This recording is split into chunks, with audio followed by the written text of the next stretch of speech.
मूलभूत कर्तव्य याच्या आपण ट्रिक्स बघणार आहोत की पाठांतर कसं करायचं. तर बघा, फंडामेंटल ड्युटीज ज्या आहेत, मूलभूत कर्तव्य, ते संविधानाच्या भाग 4A मध्ये कलम 51A अंतर्गत आणि क्लॉज A to K अशा एकूण 11 फंडामेंटल ड्युटीज आहेत. तर बघूया one by one. So article 51A fundamental duties. It shall be the duty of every citizen of India. आता पहिली ड्यूटी, ठीक आहे, clause A, to abide by the constitution and respect its ideals and institutions, the national flag and the national anthem. त्याच्यामध्ये काय, abide by the constitution. तर अबाइडचं A आणि Aचं A, तर हे असं लक्षात ठेवायचं. आणि आता जे मराठीमधून करतात तर त्यांच्यासाठी संविधानाचे पालन करणे आणि त्याचे आदर्श आणि संस्था, राष्ट्रध्वज, राष्ट्रगीत यांचा आदर करणे. तर म्हणजे एकूणच काय, संविधान, त्याच्या संस्था, राष्ट्रध्वज, राष्ट्रगीत यांचा आदर आणि त्यांचे आदर्श यांचा आदर करायचा आहे. तर आदरचं अ, आदर्शचं अ आणि हे एचं ए, अ असं लक्षात ठेवायचं, ठीक आहे. याचं जर आपण मराठी भाषांतर बघितलं ना, ते एला ए येत नाही, बीला बी येत नाही, ते क ख ग घ जे आपली मराठी वर्णमाला आहे ना तसं येतं. हे मी आपली जी ऑफिशियल वेबसाईट आहे तिथून बघितलेलं आहे, ठीक आहे. तर लक्षात ठेवताना जे लोक मराठीतून करतात ते पण काय, clause A B C D असाच लक्षात ठेवा, ठीक आहे. तर second clause B, to cherish and follow the noble ideals which inspired our national struggle for freedom. So to be आपण म्हणतो ना, त्यांच्यासारखे बना. टू बी, टू बिकम और टू बी कुणासारखं बना. तर हे जे स्वातंत्र्य सैनिक आहेत, ज्यांनी काय स्ट्रगल फॉर फ्रीडम केलेलं आहे, ठीक आहे. आणि त्यांनी काय उदात्त आदर्श डोळ्यासमोर ठेवून राष्ट्रीय नॅशनल स्ट्रगल फॉर फ्रीडम केलेला होता. So one would like to become, one would like to be like them, ठीक आहे. तर हे जे फ्रीडम फायटर्स आहेत त्यांच्यासारखं बनायचा प्रयत्न करा, टू बी लाईक देम. तर बीचं ते, आणि to be like freedom fighters who fought for the national struggle for freedom with noble ideals, ठीक आहे.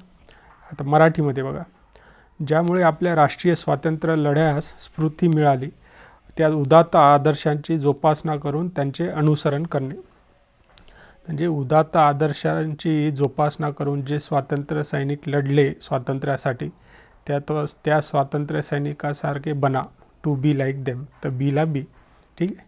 तर हे झालं पहिले दोन clauses. Next C, to uphold and protect the sovereignty, unity and integrity of India. तर सॉवरेंटीचं यस आणि सीचं सी होतं, पण तसं इथं यस लक्षात ठेवा. आणि असंही आपल्याला काय, ABCD अप टू फक्त Kपर्यंत आहे, यसपर्यंत नाही आहे. तर म्हणजे यसचं जे आहे ते हे सीचंच आहे असं लक्षात ठेवा. आणि मराठीमध्ये काय आहे, भारताची सार्वभौमता, एकता व एकात्मता उन्नत ठेवणे व त्यांचे संरक्षण करणे. हे जे सार्वभौमता आहे, सार्वभौमतेचं स आणि हे सी, हे असं लक्षात ठेवा, ठीक आहे. मराठी सार्वभौमता असू द्या किंवा इंग्रजी सॉवरेंटी असू द्या, याचं स आणि हे क्लॉज सी असं लक्षात ठेवा. पुढचं सोपं आहे, to defend the country and render national service when called upon to do so. डिफेंडचं डी आणि क्लॉजचं डी, हे असं लक्षात ठेवा.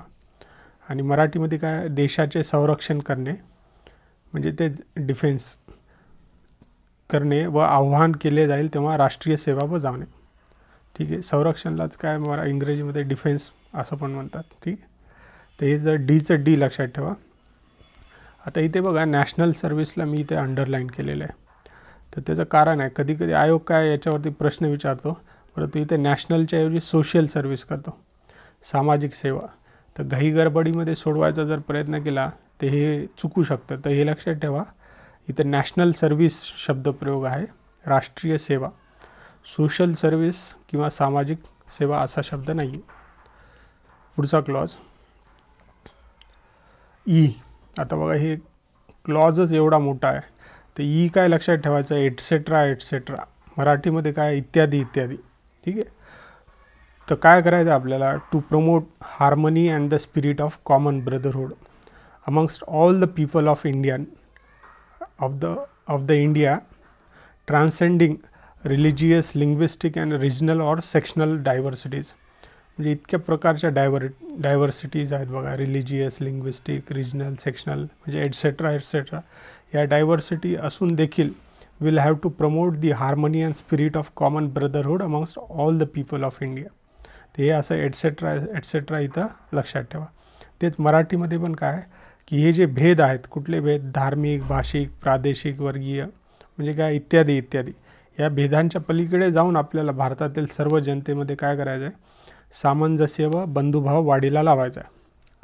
आता इथं अजून एक आहे, ते म्हणजे काय, हे to renounce practices derogatory to the dignity of the woman. याच्यातला काय पहिला जो पार्ट आहे हा डायव्हर्सिटीज किंवा भेद, हे ई ते ई लक्षात राहू शकतं. पण बऱ्याच वेळा काय हे सेकंड पार्ट जो आहे, to renounce the derogatory practices derogatory to the dignity of the woman, हे आपण काय विसरू शकतो. ते कदाचित आपण दुसऱ्या कुठल्या क्लॉजमध्ये एच वगैरे इकडे तिकडे किंवा एफमध्ये टाकण्याची चान्सेस आहे. तर हे कसं लक्षात ठेवायचं बघा. आता याचा मराठीमधून वाचा. स्त्रियांच्या प्रतिष्ठेला उणेपणा आणणाऱ्या प्रथांचा त्याग करणे. आता प्रतिष्ठेला दुसरा शब्द काय, इज्जत आणि इब्रत. तर याचं इज्जतचं ई आणि इब्रतचं ई, हे ई आणि हे ई, हे असं लक्षात ठेवा. ठीक आहे. पुढील clause F, to value and preserve the rich heritage of our composite culture. आता हे जे कॉम्पोजिट कल्चर आहे, हे काय की अनेक असे विविध कल्चर एकत्र येऊन आपलं भारताचं एक कल्चर बनलेलं आहे कॉम्पोजिट. तर म्हणजेच काय, हे वेगवेगळ्या गोष्टींचं एक प्रकारे फ्युजन झालेलं आहे ना, फ्युजन. तर फ्युजनचं एफ आणि हे क्लॉज एफ असं लक्षात ठेवा. आणि दुसरं एक लक्षात ठेवायचं म्हणजे तर काय की हे आता हे मराठीमध्ये काय, आपल्या संमिश्र संस्कृतीच्या समृद्ध वारशाचे मोल जाणून तो जतन करणे. संमिश्र संस्कृती कसं आहे, अनेक संस्कृतीच्या मिश्रणातून एकत्र येते. ठीक आहे. आणि त्याच्यामुळे त्याचं फ्युजन व्हावं लागतं अनेक संस्कृतीचं, म्हणून ते फ्युजन, संस्कृतीचं फ्युजन होऊन संमिश्र संस्कृती अस्तित्वात आलेली आहे, म्हणून हे एफ लक्षात ठेवा. ठीक आहे. पुढील आता हे बघा, हे पण सोपं आहे. हे जी आहे बघा, क्लॉज जी. क्लॉज जी म्हणजे काय, जॉग्राफीचं जी आणि हे क्लॉज जीचं जी. तर याच्यामध्ये काय, जॉग्राफीशी रिलेटेड सगळ्या टर्म आहेत बघा. To protect and improve the natural environment including forest, wild life, lakes and rivers and to have compassion for living creatures. मराठीमध्येच काय, वने व वन्यजीव सृष्टी, सरोवरे, नद्या यासह नैसर्गिक पर्यावरणाचे रक्षण करून त्यात सुधारणा करणे आणि प्राणी मात्रांबद्दल दयाबुद्धी बाळगणे. तर हे भूगोलाशी, इंग्रजीमध्ये जिओग्राफीशी रिलेटेड सर्व टर्म्स आहेत. तर जिओग्राफीचं जी आणि क्लॉज जी हे असं लक्षात ठेवा. पुढचं पण सोपं आहे. टू डेव्हलप दी म्हणजे क्लॉज एच. क्लॉज एच काय म्हणतो, to develop the scientific temper, humanism and the spirit of inquiry and reform. इथं हे बोल्ड करायचं राहिलं एच. तर ह्युमॅनिझमचं एच आणि क्लॉज एच हे लक्षात आहे. ठीक आहे. तर scientific temper, humanism, spirit of inquiry and reform वगैरे याच्यासाठी ह्युमॅनिझमचं एच आणि हे क्लॉज एच असं लक्षात ठेवा. मराठीमध्ये काय, विज्ञाननिष्ठ दृष्टिकोन, मानवतावाद आणि शोधक बुद्धी व सुधारणावाद यांचा विचार करणे. म्हणजे हेच मानवतावादला इंग्रजीमध्ये काय म्हणायचं, एच, ह्युमॅनिझम, ती एच. इथे अजून एक दुसरी गोष्टी बघा, हे मराठीमधून जे क्लॉज आहेत ना, हे च, छ, ज, झ आहेत, तर जे मराठीतून लोक करतात पॉलिटीचे प्रिपरेशन, जरी हे तुम्ही याचा बॉडी जी आहे ती मराठीतून जरी वाचली, तर हे क्लॉज सब क्लॉज आहे ना, हे मराठीतून करू नका, हे इंग्रजीतूनच पाठ राहू द्या. ABCD EFG HIJK असं. हे क, ख, ग, ग तसं लक्षात ठेवू नका, हे असं इंग्रजीमध्येच लक्षात ठेवा. ठीक आहे. पुढील आयमध्ये काय आहे बघा, to safeguard public property and to abjure व्हायलन्सला ते इथे बोल्ड केलेलं आहे बघा. आय म्हणजे काय, डोळा. महात्मा गांधीची एक म्हण आहे, an eye for an eye will blind the whole world. बरोबर. म्हणजे काय, त्याच्यामधून काय हिंसाचार असा अधोरेखित होत आहे, व्हायलन्स. म्हणून हे आय जे आहे ना, आयचं व्हायलन्स असं लक्षात ठेवा. मराठीमध्ये पण तेच, सार्वजनिक मालमत्तेचे रक्षण करणे व हिंसाचाराचा निग्रहपूर्वक त्याग करणे. ते हे असं लक्षात ठेवा, an eye for an eye will blind the whole world. म्हणजे काय, त्याच्यातून हिंसाचार अधोरेखित होते. तर हे हिंसाचाराचं क्लॉज आहे. आता जे, to strive toward excellence in all spheres of life, individual and collective activity, so that the nation constantly rises to higher levels of endeavor and achievement. ठीक आहे. मराठीमध्ये काय आहे, राष्ट्र सातत्याने उपक्रम व सिद्धी यांच्या चढत्या श्रेणी गाठत जाईल. अशा प्रकारे वैयक्तिक व सामुदायिक स्वरूपाच्या सर्व कार्यक्षेत्रात पराकाष्ठेचे यश संपादन करण्यासाठी झटणे. आता याच्यामध्ये लक्षात काय ठेवायचं फक्त, चढत्या श्रेणी गाठत जाईल किंवा constantly rises to higher levels. म्हणजे काय, जिने चढत जायचं आहे. एक प्रकारे जिने चढत जायचं आहे. आणि जिनेचं ज आणि हे जे असं लक्षात ठेवा. ठीक आहे. पुढचं आणि हे आता शेवटचं, की who is a parent or guardian to provide opportunities for education to his child, or as the case may be, ward between the age of 6 and 14 years. म्हणजे हे काय, ज्ञानाशी संबंधित आहे. नॉलेज, तर नॉलेजचं के आणि हेचं के. मराठीमध्ये काय, मातापित्याने किंवा पालकाने 6 ते 14 वर्षादरम्यानचे आपले अपत्य किंवा यथास्थित पाल्य याला शिक्षणाच्या संधी देणे. म्हणजे काय, परत नॉलेज. आता इथं नॉलेजला मराठी ट्रान्सलेट वगैरे करू नका, ज्ञान वगैरे, किंवा इथं मराठीत मी नॉलेज लिहिलं नाही कारण ते न येतं. तर हे इंग्रजी नॉलेज जे तसाला तसं लक्षात ठेवा. म्हणजे हे जे तुमचं राईट टू एज्युकेशन आहे त्या संदर्भात आहे, त्यातून तुम्हाला काय भेटायला, नॉलेज भेटायला. एज्युकेशन म्हणजे काय, नॉलेजशी रिलेटेड. तर नॉलेजचं के आणि ही क्लॉज के, ते हे असे एकूण 11 कलम, 11 सब क्लॉजेस आहेत किंवा 11 फंडामेंटल ड्युटीज आहेत. ठीक आहे. तर हे पाठ करण्याच्या ट्रिक्स आहेत. आणि याच्यात आता दुसरी गोष्ट म्हणजे काय, की काही दुसरे पॉईंट बघूया आपण, म्हणजे हा चॅप्टरच कवर होऊन जाईल. एक म्हणजे काय, फंडामेंटल ड्युटीज हे ओरिजिनल संविधानामध्ये नव्हत्या. 26 जानेवारी 1950च्या आणीबाणीच्या वेळेस असा विचार आला की बाबा नागरिकांना मूलभूत हक्कांसोबत कर्तव्यांची पण जाणीव असली पाहिजे.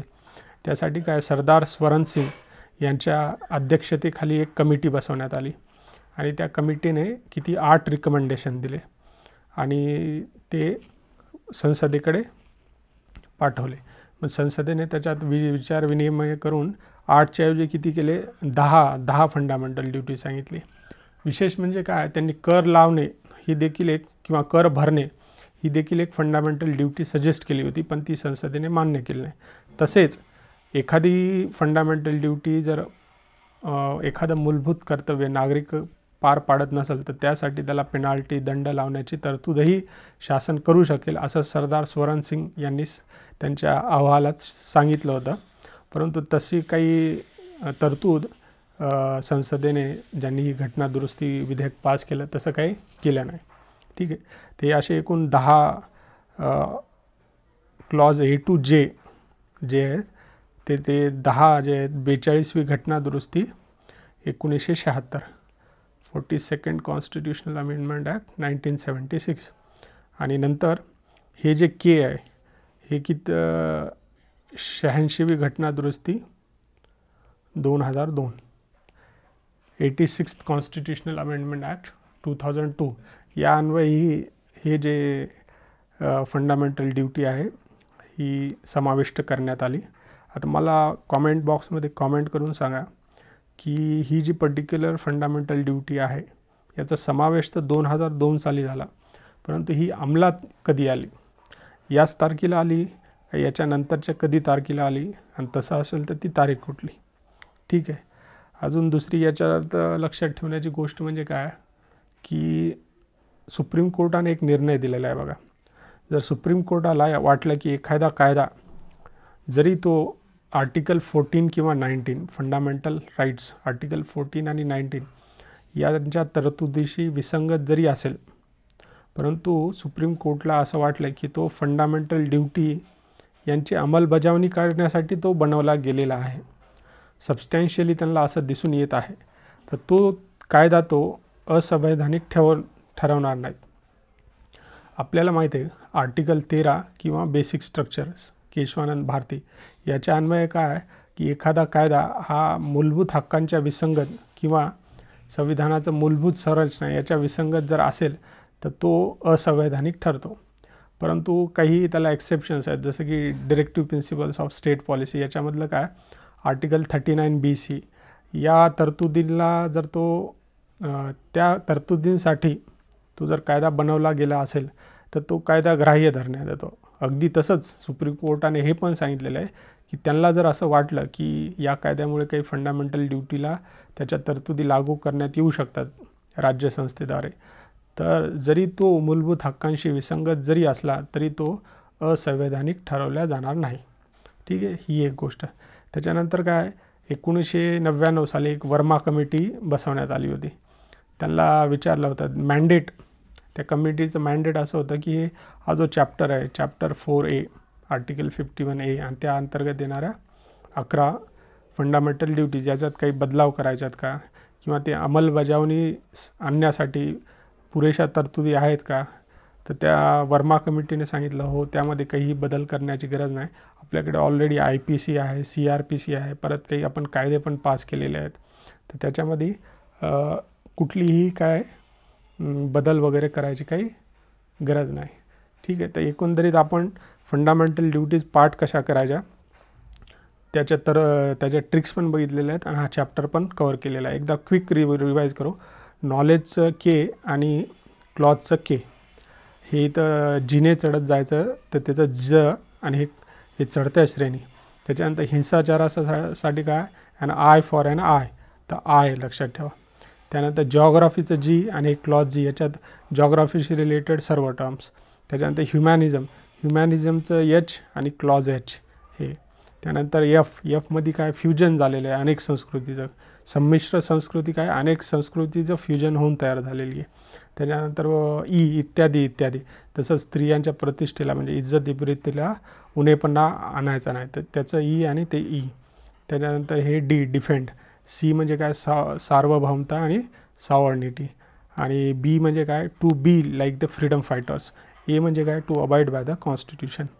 तर पॉलिटीचे अजून असंच दर्जेदार कॉन्टेंट आपल्याला जर बघायचं असेल तर आपल्या चॅनलला नवीन असाल तर नक्कीच सबस्क्राईब करा. हा जर तुम्हाला म्हणजे काही महत्त्वाचं उपयोगी जर वाटत असेल तर आपले जे मित्र आहेत त्यांच्यासोबत शेअर करा, व्हिडिओला लाईक करा. All the best. धन्यवाद.